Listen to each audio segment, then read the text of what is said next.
নমস্কার, আমি রীতা। কেমন আছেন সবাই? আশা করি সবাই ভালো আছেন আর আমরাও ভালো আছি। আমার নতুন আর একটি ব্লগে আপনাদের সবাইকে স্বাগত জানাই।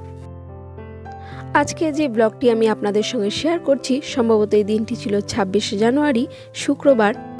তো সকালবেলা থেকে সংসারের সমস্ত কাজকর্ম সেরে খাওয়া দাওয়া করে নিয়ে বেলা 1:30 নাগাদ বাড়ি থেকে বেরিয়েছি। আর তারপরেই তো পৌঁছে গেছি বাবার বাড়িতে। তো এটা তো বড়মার ঘর, আর বাবার বাড়ি বলে কি বলবো, আজ তো এখানে পুরোই শূন্য। মা ছাড়া সংসারটা একেবারে যেন শূন্য, ফাঁকা হয়ে রয়েছে। ঘর দুয়ারগুলোর দিকে তো তাকানোই যায় না।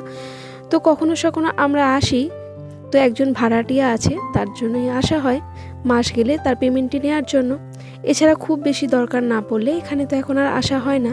তো যেহেতু আগামীকাল অর্থাৎ 27 জানুয়ারি মায়ের বাৎসরিক ক্রিয়া হবে, তো সেই কারণে ঘর দুয়ারগুলো একটু পরিষ্কার পরিচ্ছন্ন করা অবশ্যই প্রয়োজন। চারিদিকে তো ভীষণ পরিমাণে ঝুল জমেছে, তাছাড়া চারিদিকে ধুলো ময়লা জমে ঘরটা পুরো একটা বিশ্রী রকম অবস্থা। আর বেশিরভাগ সময় তো বন্ধ থাকে, তাই বন্ধ ঘরটা কেমন একটা গুমোট মতন হয়ে একটা বাজে গন্ধ হয়ে গেছে। তো জানলা দরজা সমস্ত কিছু খুলে দিলাম। আর তারপরে এখান থেকে কিছু ফার্নিচার ছিল, একটা টেবিল, একটা চৌকি, তো এইগুলো পাশের ঘরটায় সরিয়ে দিলাম, কারণ এই সামনের ঘরটাতেই সবাই বসে খাওয়া দাওয়া করবে। তো এই ঘরটা ফাঁকা থাকলে ভালো হয়, তাই ভেতরের ঘরটা, আসলে যেটা বেডরুম, এটা তো ডাইনিং প্লেস হিসেবে ব্যবহার করব ভেবেছিলাম, তো সেটা তো আর মানেই আর কি বলবো। যাই হোক, তো ওই রুমটাতে সমস্ত কিছু নিয়ে গেছি। আর তারপরে এই দেখুন কি পরিমাণে ধুলো জমেছে।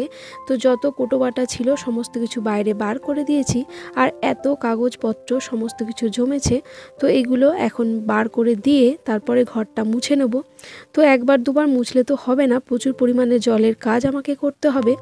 তো এক কাজ তো বাড়িতে করে এসছি, আর এখন আবার এসে এখানের কাজকর্ম ধরছি।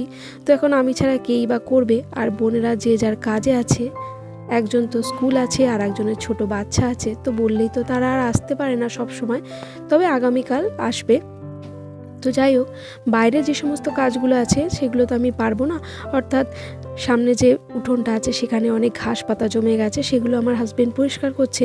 এবং রাস্তার ধারে অনেক ইটও পড়ে আছে, তো সেটা, এবং বাড়ির চারপাশটায় অনেক জঙ্গল হয়ে গেছে, তো সেগুলো আমার হাজবেন্ড পরিষ্কার করছে। আর সঙ্গে আমার জামাইবাবুকে নিয়ে এসছে, তো সেও হাতে হাতে করে দিচ্ছে। তো ঘরটা পরিষ্কার করে রেখে তারপরে আমি চলে এলাম রান্নাঘরে। আর রান্নাঘরে অনেক কোটোবাটা রয়েছে, যেগুলোতে এখনও কিছু কিছু জিনিস পড়েছিল, তো সেগুলো ফেলে দিয়ে এগুলো পরিষ্কার করে নিলাম। তো একটা সময় পরে এগুলো হয়তো আমাকেই নিয়ে যেতে হবে। আর তারপরে এই তো ঘরটা ধুয়ে মেজে সুন্দর করে একেবারে পরিষ্কার পরিচ্ছন্ন করে নিয়েছি আমার পক্ষে যতটা সম্ভব। আর এই তো এখানে সমস্ত কিছু দিয়েছি। প্রথমবারটা তো চুড়িদার পরেই করার চেষ্টা করেছিলাম, কিন্তু দেখলাম একেবারে নোংরা হয়ে যাবে, তাই উপর দিয়ে এই নাইটিটা নিয়েছিলাম, ওটা পরে নিলাম। আর মুখ বেঁধে কাজ করতে আমার বড়ই অসুবিধে লাগে, মনে হয় যেন দম বন্ধ হয়ে আসছে। তো যখন যেরকম ভাল লাগলো সেরকম বেঁধে নিয়েছি, আবার একটা সময় পর খুলে দিয়েছি। আর এবার রান্নাঘরটা খুব সুন্দর করে ক্লিন করে নিচ্ছি। আর এই সমস্ত ঝুলকালি ঝাড়ার কাজ করতে গেলে আমার প্রচণ্ড পরিমাণে হাঁচি হয়, কারণ ডাস্ট অ্যালার্জি আছে না, সেই কারণে। আর সিঙ্কটার কি অবস্থা হয়েছে, অনেক দিন ধরে জল পড়ে পড়ে একটা দাগ হয়ে গেছে। তো স্কচ ব্রাইট দিয়ে ঘষে তোলার চেষ্টা করছি, কিন্তু খুব ভালোভাবেও পরিষ্কার হলো না। তো যতটুকু হলো ততটুকুই করে নিলাম, কারণ আগামীকাল এসে আবার দেখব। আজকে যদি না করি আগামীকাল এতটুকু আর সময় পাওয়া যাবে না। তো এই তো মোটামুটি কাজ আমার হয়ে গেছে। এখন শুধু এইখানে যে গ্যাস টেবিলটা রয়েছে তার নিচে যে সেলফগুলো আছে, তো সেগুলো একটু পরিষ্কার করে নিচ্ছি। এগুলো মোটামুটি পরিষ্কারই ছিল, কারণ ঢাকা চাপা দেওয়া ছিল, তো সেই জন্য খুব একটা ময়লা হয়নি। একটা হালকা ধুলোর আস্তরণ পড়ে আছে, তো সেটা একটু মুছে নিলাম। আর তারপর এই যে বিছানার চাদরটা আমি বাড়ি থেকে নিয়ে এসেছি, আর এই যে বালিশের ওয়ারটা পরাচ্ছি না, এটা বার করে পরাতে গিয়ে না খুবই খারাপ লাগছিল, কারণ এই যে নতুন নতুন কাপড়ের টুকরোগুলো, এগুলো না আমার ছোটো বোন তো টেলারের কাজ করতো, তো অনেক জামা কাপড় তৈরি করতে গেলে এরকম এক্সট্রা ছিট কাপড় থেকে যেত, আর মা এগুলোকে গুছিয়ে যত্ন করে রেখে দিত।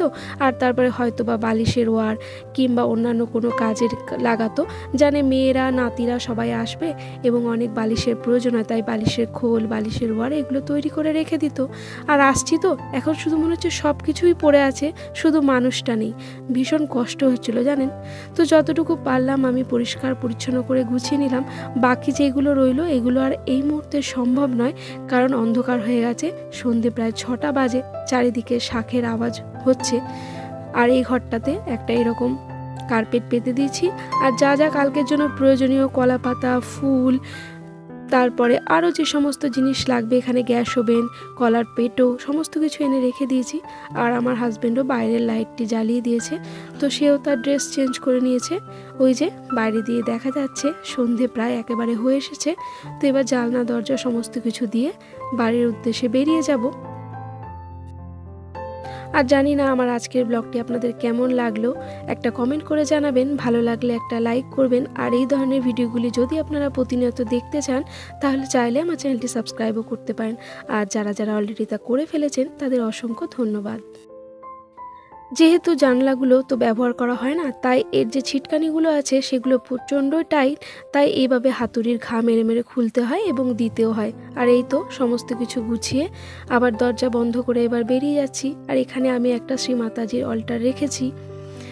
তো চলুন, এই তো বেরিয়ে পড়েছি। তো রাত্রেবেলায় আমাদের পাড়াটা কেমন দেখতে লাগে সেটাও একটু আপনাদের সঙ্গে শেয়ার করি। অপূর্ব সুন্দর লাগে কিন্তু জানেন, মাঝখানে একটা পুকুর, চারপাশটা বাঁধানো, আর এত সুন্দর করে বাগান রয়েছে, তো দেখতে খুব সুন্দর লাগে। তবে আজকের ড্রাইভার কিন্তু আমার জামাইবাবু, এবং আমরা হচ্ছি প্যাসেঞ্জার। আর সোনা বসে আছে আমার জামাইবাবুর পাশে। আর দেখতে দেখতে এই যে চলে এসেছি অনেকটা এগিয়ে। তো এটা আমাদের পাড়া থেকে একটু বেরিয়ে এরকম একটা পার্ক করা হয়েছে টাউনশিপের মধ্যে।